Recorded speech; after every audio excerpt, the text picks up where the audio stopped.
What's up guys, my name is Brandon and iOS 12.2 was just released a little bit over a week ago and I wanted to give you guys an update on how it's been running for me on my daily device here, the iPhone XS Max. Now I am also going to briefly touch on and reference iOS 12.3 Beta 1 in this video, but most of the talk about that software is going to be in my upcoming iOS 12.3 Beta 2 video whenever that eventually does get released. So anyways, iOS 12.2 did bring a few new features and changes, but nothing really major. I mean, we did get the new design change inside of settings, general about. You guys know it's a lot more streamlined, a lot more organized, a lot easier on the eyes. Now you can see a lot more in here as well, like the model name and the warranty and the Apple Care and stuff like that. But that's not the reason I made this video. The reason I made this video is to talk to you guys about the performance, the battery life, and the connectivity after over a week of using iOS 12.2 here. And I will say that while the performance and the battery life were both great during the beta stages, I've had a little bit of a different experience after using the final build on a daily basis. So we're going to talk about that here in a minute after I show you guys one other change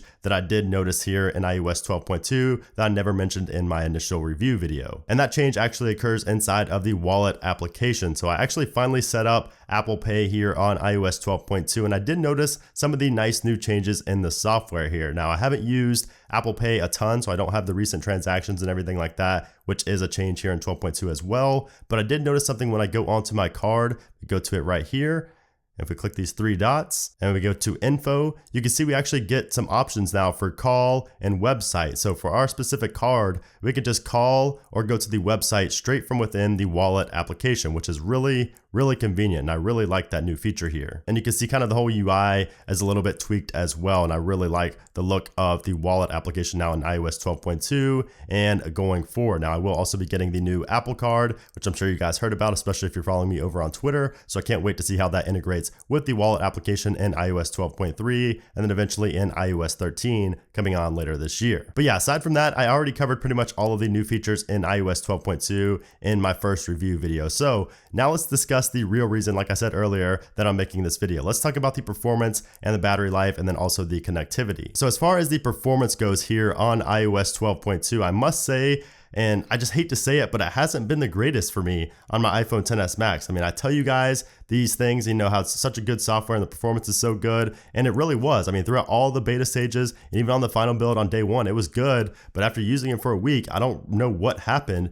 It just isn't as good as it was in the beta builds. Not only does the software stutter a little bit more than it should, but I'm also still having the freezing issues. I'm still having the issues inside of my settings where I will just freeze up. Like the settings pane will just freeze up and won't move for a good like 10 seconds. And I know a lot of people have reported on this, and it's not just 12.2 where it's been happening. It's been happening in previous versions as well. Even in iOS 12.3, it happens for some people. So it's a very widespread issue, but it is really annoying. And I find that it happens most often when you either disconnect or connect from like Bluetooth or Wi-Fi or something, you know, from the control center and then go back into settings. I noticed that has something to do with when it freezes. Now, I don't know if that's the only reason that settings freezes or if it's just random, but it is an issue nonetheless that a lot of people are facing. Now, the settings freezing issue is not even the only freezing issue I've had here on iOS 12.2. I'm going to show you guys a screen recording of just earlier today where I had a freezing issue on the home screen here on iOS 12.2. Let me go ahead and show you that. So take a look at this. You can see I go to my home screen and I'm clicking on applications and they're not opening up. It's just kind of freezing up. And then when I pull down the control center, you'll see here in a second, you can see it kind of like refreshes the home screen or something like that. And I'm able to go in and open the applications again, and settings isn't frozen or anything like that. So really weird incident there that happened earlier today. You can see just about an hour ago here on my iPhone XS Max. And that's actually what, you know, made me want to make this video as well, is because that's not the first time that's happened. That is the first time that I recorded it, but that's the second time it's happened here on 12.2 on my daily driver XS Max here. So yeah, the performance still isn't bad per se, but it could definitely be improved upon. And hopefully iOS 12.3 does fix these specific issues that I've been facing with settings and on the home screen, because I know that I'm not the only one dealing with these issues. I've had messages on Twitter, on Instagram. I've seen posts on Reddit of multiple other people having these same issues. So anyways, let's move on to the battery life. And the battery life has actually been really solid here in iOS 12.2. And it's been like that ever since the first beta. Actually, really the second beta, I guess, got better. And you can see here over my last 24 hours, I've used my phone a lot. But if we go to my last 10 days here, you can see my average is about 6.5 hours of screen on time and about half an hour of screen off time for a total of around 7 hours. and I noticed that I pretty much go to sleep every night with my phone just hovering around the 20% mark, which I'm definitely not complaining about because that's still pretty solid. I mean, that's getting me pretty much a full day. I wish I wouldn't have to plug it in right away, but still, I'm pleased with the battery life here on iOS 12.2. But I will say that since I have the Samsung Galaxy S10 Plus and I still use it pretty much every day, I find myself wishing that this iPhone had that battery because the S10 Plus just blows the iPhone XS Max battery out of the water. I mean, it's so much better. I have like at least 4 times the amount of battery on my S10 Plus compared to my XS Max at the end of the day. But obviously I use the iPhone XS Max more, so it will have less battery. But still, if you guys saw my battery test video comparing the S10 Plus to the iPhone XS Max, you'll see that the S10 Plus definitely gets a lot more out of the battery than the iPhone does here. So I hope that the 2019 iPhone has the 4,000 milliamp hour battery like the S10 Plus does, because I will love to see what kind of battery usage I can get on a 4,000 milliamp hour battery. And if we go back and check my battery health, you can see here I'm still at 100% capacity on my iPhone XS Max, even after using it every single day. Now, as for the connectivity in iOS 12.2, I'm always happy to report when I have not been having issues with Wi-Fi or LTE signal dropping. Now, it did happen a couple times over the past week, but it's not nearly as bad as it was on iOS 12 through like 12.1.2, 12.1.3. Now, I did have a weird incident about 2 days ago with the connectivity, and that was when my phone basically said 3G up in the top right here. It says 3G instead of LTE, and then it also said that I had full Wi-Fi,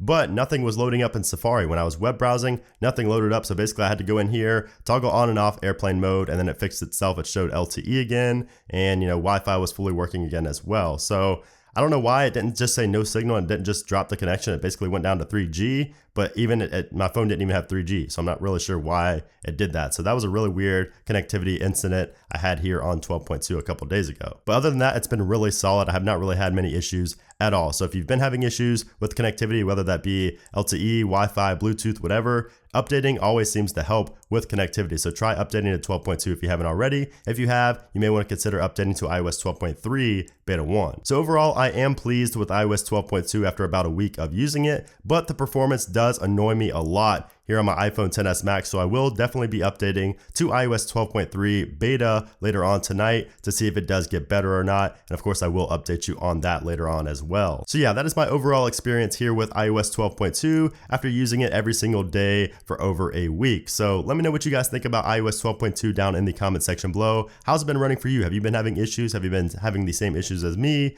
Let me know your experience down in the comments section below. And if you guys did enjoy this video, make sure to hit that thumbs up. I am still sick, so if my voice sounds a little bit different, that's why. I've also been, not wanting to make videos because my voice sounds so bad and it's hard to talk a lot. So I hope you guys can bear with me for just a couple more days. And even though I can barely talk, I do still have to plug subscribing to the channel. So if you guys want to see more iOS beta coverage, iOS reviews, all that fun stuff, make sure you are subscribed to the channel as well. But anyways, guys, thanks again for watching the video, and I'll see you soon.